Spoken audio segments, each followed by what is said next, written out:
Une voix s'éteint, mais l'écho de son génie résonnera toujours.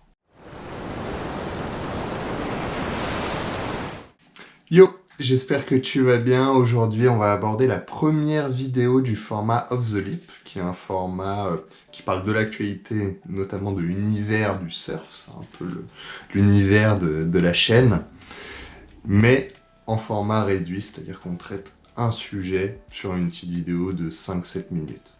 C'est parti! Pour te remettre un petit peu dans le contexte de qui était Brian Wilson, il est tout d'abord le fondateur et cerveau des Beach Boys, groupe qui a été créé en 1961.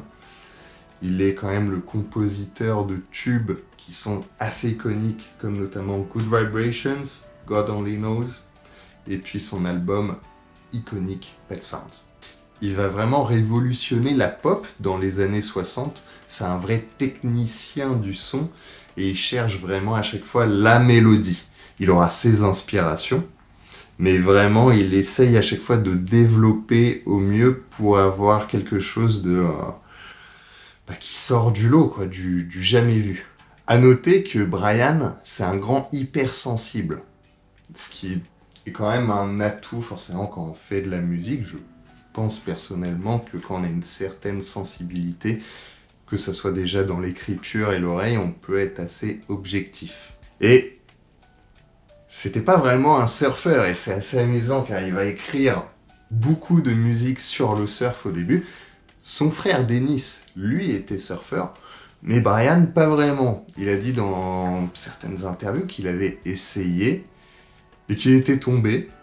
Donc je pense que ça l'a un peu dégoûté, que ça n'a jamais été vraiment trop son truc. Mais pour autant, c'est assez amusant de voir qu'il a pris le pas de ses musiques tournées sur le surf.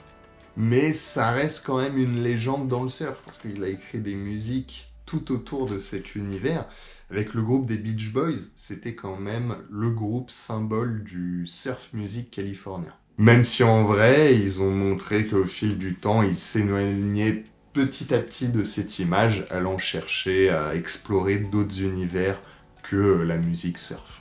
Mais il faut quand même noter que l'impact de ces musiques des Beach Boys sur le surf a un impact quand même réel, et encore aujourd'hui, on peut les écouter, les retrouver dans certaines publicités. Donc ça a quand même marqué, même pas une génération, mais j'aurais envie de dire des générations. Pour en venir du coup au sujet de cette vidéo, lié à sa disparition, il est décédé le 11 juin 2025 à l'âge de 82 ans. La cause du décès n'a pas vraiment été officialisée, mais on savait que depuis quelques années, il souffrait de troubles neurocognitifs. Peut-être liés à ses problèmes d'addiction de l'époque, et liés aussi à ses dépressions qui ont peut-être malheureusement abîmé sa santé.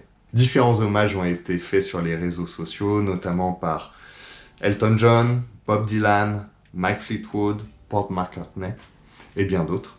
C'était quand même un génie pas comme les autres. Sa vie, ça a été des hauts avec les Beach Boys, mais aussi des bas avec notamment ses addictions et ses isolements. Et c'est vrai que forcément la musique y est pour quelque chose dans cela, mais ça n'empêche pas que c'est quelqu'un genre d'extraordinaire dans ce milieu qui a apporté quand même beaucoup. C'était vraiment le gars, il bousculait tous les codes et il était quand même assez, je trouve, avant-gardiste et un vrai technicien dans la mélodie. En tout cas, je compte refaire une vidéo sur lui et également sur le groupe des Beach Boys, qui est un groupe que j'aime beaucoup. Donc je referai une vidéo qui sera plus orientée dans notre Culture Session et là où j'en parlerai directement. Pour conclure à cela, Brian, c'est un peu le gars qu'on croyait connaître à travers les Beach Boys, mais qui était bien plus complexe que ça. Il s'en est peut-être allé, mais en tout cas derrière lui, il laisse un sacré bel héritage. Repose en paix l'artiste.